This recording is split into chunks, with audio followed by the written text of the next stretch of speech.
नमस्कार मित्रों, आज हम सुनने वाले हैं तेरे रंग में रंगी सीज़न 2 का भाग 37। ऋषिका ने उसकी बातों में एक घिन महसूस की। वह पूरी ताकत से पलटी और नितिन के चेहरे पर एक थप्पड़ जड़ दिया। अपनी ये गंदी सोच अपने पास रखो। तुम्हारे जैसे इंसान से मुझे घिन आती है। काश तुम्हारी असलियत पहले ही मैं समझ जाती। नितिन इस थप्पड़ से बौखला गया था। उसने गुस्से से उसके बाल पकड़ लिए और जबड़े को कस कर पकड़ते हुए बोला, तुम अपने आप को समझती क्या हो? मैं प्यार से बात कर रहा हूँ ना, और तुमने मुझे थप्पड़ मारा। अब देखो मैं तुम्हारा क्या हाल करता हूँ। ऋषिका ने खुद को छुड़ाने की कोशिश की, लेकिन नितिन ने उसे धक्का देकर एक कुर्सी पर बिठा दिया। जैसे ही वह खड़ी होने लगी, नितिन ने उसके दोनों हाथ पकड़ लिए और उसके करीब आने लगा। ऋषिका ने पूरी ताकत से उसके पैरों के बीच जोर से मारा।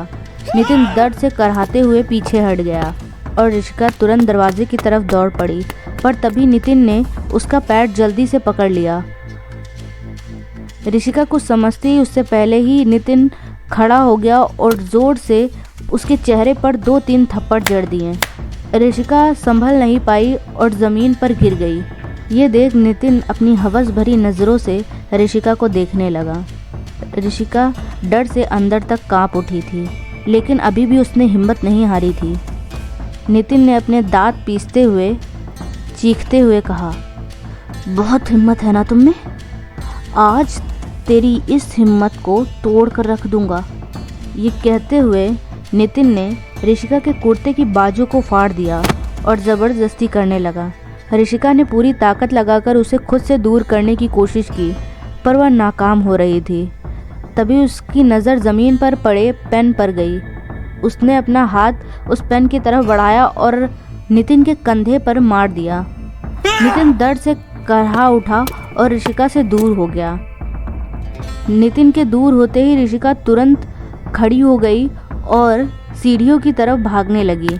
वह जल्दी जल्दी सीढ़ियों से नीचे उतरने लगी, पर तभी नीचे उतरते हुए उसका पैर मुड़ गया। लेकिन डर के कारण वह उस दर्द को सहते हुए सीढ़ियों से नीचे उतरती रही। तभी उसने देखा कि एकेडमी का दरवाज़ा बाहर से खुल रहा है। दरवाजे को बाहर से खुलता देख ऋषिका तेज़ी से दरवाजे की तरफ बढ़ने लगती है। उसके पैर में मोच आ चुकी थी, पर वह अपने दर्द को साइड कर बस यहाँ से किसी तरह बाहर निकलना चाहती थी।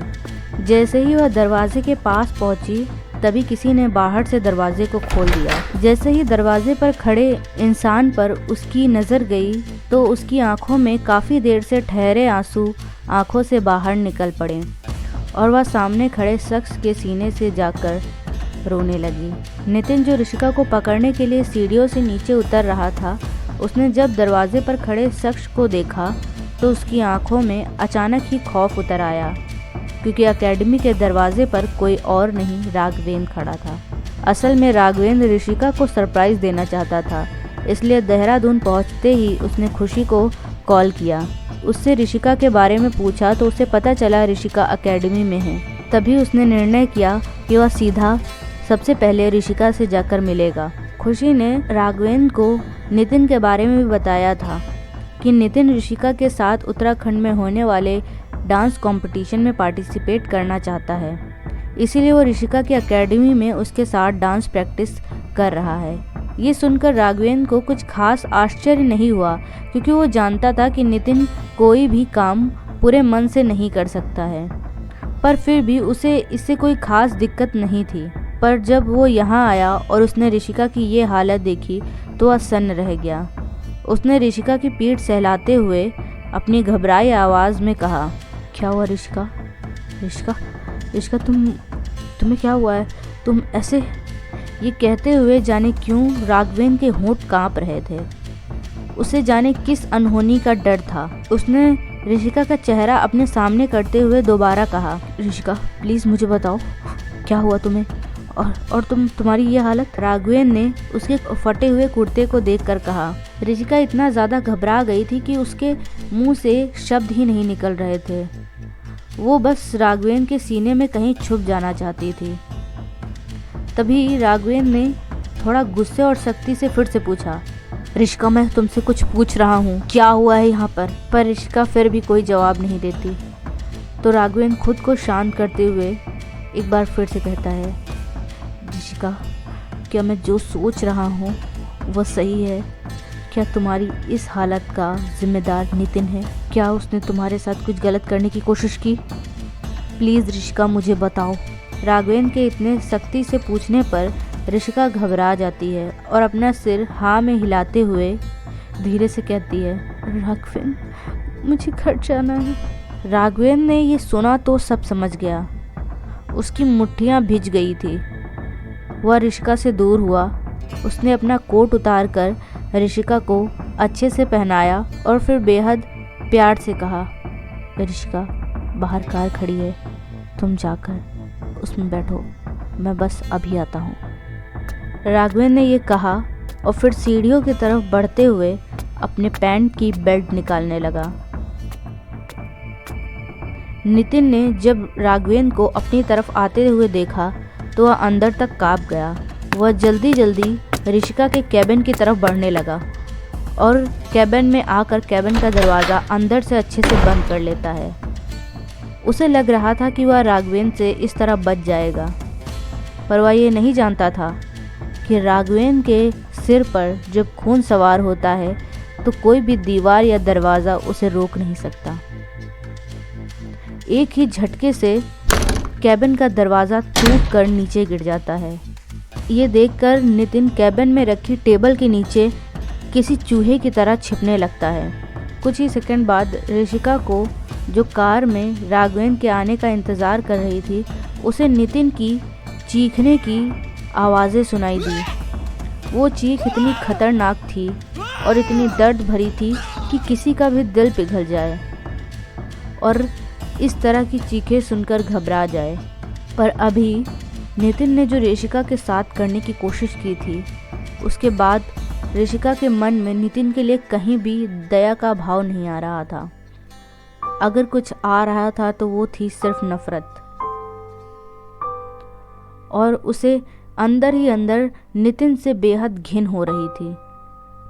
करीब 15 से 20 मिनट बाद राघवेंद्र एकेडमी के बाहर आया और किसी को कॉल करते हुए अपनी कार की तरफ बढ़ने लगा। उसने कॉल पर किसी से कुछ कहा और फिर कॉल रखकर कार में आकर बैठ गया। उसने देखा ऋषिका अभी भी घबरा रही थी, इसलिए उसने अपने आप को शांत किया और फिर ड्राइवर से कहा, मनोहर सिंह मैंशन ले चलो। ड्राइवर ने राघवेंद्र की बात सुनी तो कार को आगे बढ़ा दिया। राघवेंद्र के निकल जाने के बाद एक पुलिस जीप वहां आई और नितिन को अपने साथ लेकर चली गई। राघवेंद्र ने ऋषिका की तरफ देखा तो ये देख ऋषिका उससे कुछ कहने को हुई, पर तभी राघवेंद्र ने उसके होठों पर अपनी उंगली रखकर कहा, तुम्हें कुछ भी कहने की ज़रूरत नहीं है, मुझे तुम पर विश्वास है और मेरे लिए बस इतना काफ़ी है कि तुमने कह दिया वो इंसान गलत है तो गलत है। ये सुनकर एक बार फिर से ऋषिका की आंखों में आंसू आ जाते हैं और वो उसके सीने से लग जाती है। उसे नहीं पता था कि राघवेंद्र उस पर इतना भरोसा करता है और इतना प्यार करता है कि उसके बिना कुछ कहे ही सब समझ जाएगा। राघवेंद्र ने उसकी पीठ पर हाथ रखकर सहलाते हुए कहा, चिंता मत करो, अब वो आदमी तुम्हारे आसपास कभी नहीं दिखेगा। गलती मेरी है कि मैं यहाँ तुम्हें दूसरों के भरोसे छोड़कर अकेला चला गया, पर अब ऐसा कभी नहीं होगा। मैं अब तुम्हें एक पल के लिए भी अकेले छोड़कर नहीं जाऊंगा। मुझे लगा था कि तुम मेरे घर में सेफ रहोगी, पर मुझे यह ज़रा भी अंदाज़ा नहीं था कि मेरे घर में ही एक कितना बड़ा रेपिस्ट होगा। राघवेंद्र की बातों में नितिन के लिए गुस्सा साफ दिख रहा था। ऋषिका ने इस पर कुछ नहीं कहा और वह बस राघवेंद्र के सीने से वैसे ही लगी रही। आज का ये चैप्टर यहीं पर समाप्त होता है, पर जल्द ही हम इस कहानी के अगले भाग में फिर मिलेंगे।